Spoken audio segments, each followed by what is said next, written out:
everyone. Happy Tuesday. I was just hungry, so I got a glass of milk. Random, but it'll do. So yeah, here's my bare face. I feel like you've seen this before already, but I figured I could talk to you guys while I get ready a little bit. So last night I slept really late because I edited the previous vlog, the previous reading rush vlog, and then I read some more vicious, and I initially wanted to just read like a couple of pages, but I ended up at like page 100 plus 120, I guess, and I'm loving it so much. Like, oh god, I love the enemies aspect, I love the mortal enemies aspect, I love how I love how the mystery is still there, like what really is Victor and Eli's superpower, I guess. Excuse. Also, look at this. I only have this much eyebrow pencil, so how would I deal with this? I probably won't use this. I'll just use like a brown eyebrow eyeshadow thingy. I really am loving Vicious a lot. I just love how the first V. Schwab book that I read was City of Ghosts, and I honestly loved that so much. I love the first one more than the second one, the one set in Paris. I love the first one more. It's creepier and it's just better than the second one. But yeah, I just like how V. Schwab can write a good horror, middle grade horror. I think it's middle grade horror, and she can still write this kind of book. Feels like a comic book. It's very much like a superhero book. I don't know, it just feels like that to me. And I think A Darker Shade of Magic, that whole series, is also very different, so I just commend her flexibility because, whoa, that's just amazing. Because we all know a lot of, I mean not a lot, like some authors who are good at contemporary and dive into other genres, or like even fantasy writers who dive into contemporary or romance. Something just kind of feels off. And although I haven't read A Darker Shade of Magic series yet, I feel like since a lot of people like it, I'm assuming it's good. So yesterday, I ticked off 3 prompts. The first day, oh my god, 3 prompts already. The power, the strength. Anyway, so today, I'll probably read more of Vicious. Obviously because I love it so much already, and I want to know what the heck happened 10 years ago to Victor and Eli. Like, what else happened, because it's slowly unfurling now since I'm at like a good third of the book. But maybe also I'll probably read this one, Skin Deep. This is my pick for the first book that I touch. This one, I've never read it for years. If you haven't seen my Reading Rush TBR video, I explain a little bit about this. But yeah, since I'm in a reading mood, probably gonna start this, because if I lose this reading mood, I'll never ever start this again. So yeah, that's what we're doing today. Oh yeah, the book that I read yesterday are Perks of Being a Wallflower. It's here. And I love it. I like it.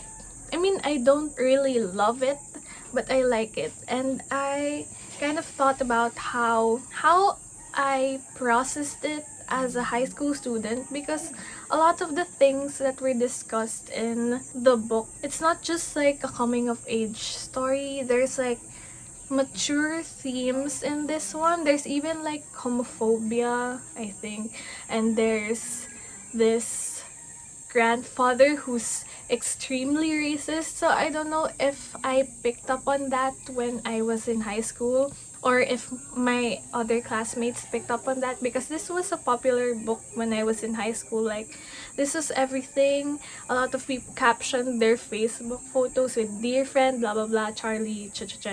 I don't know how I processed this book before, because it definitely captures a lot of emotion and a lot of issues that older me has noticed and has processed now. But yeah, I'm just curious as to what I felt before. Probably just thought it was a cool book because of the dear friend aspect of it. I'm also very curious to rewatch the movie, because obviously the main character Charlie is very introspective. The whole book is like a lot of his thoughts, his rambly thoughts, his ideals in life, and just yeah. I'm curious as to how they captured all of those, because a good chunk of the greatness of the book is from Charlie's thoughts. So I don't remember how they actually captured that in the movie. So yeah, very curious. Might rewatch that. And then You Should See Me in the Crown. I finished the audiobook and it's just so pure, it's so wholesome, so good. Oh my gosh. If you want like an uplifting book, definitely read this one. For now, I'm going to sort out my face because what the hell.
Oh my god, this book is just...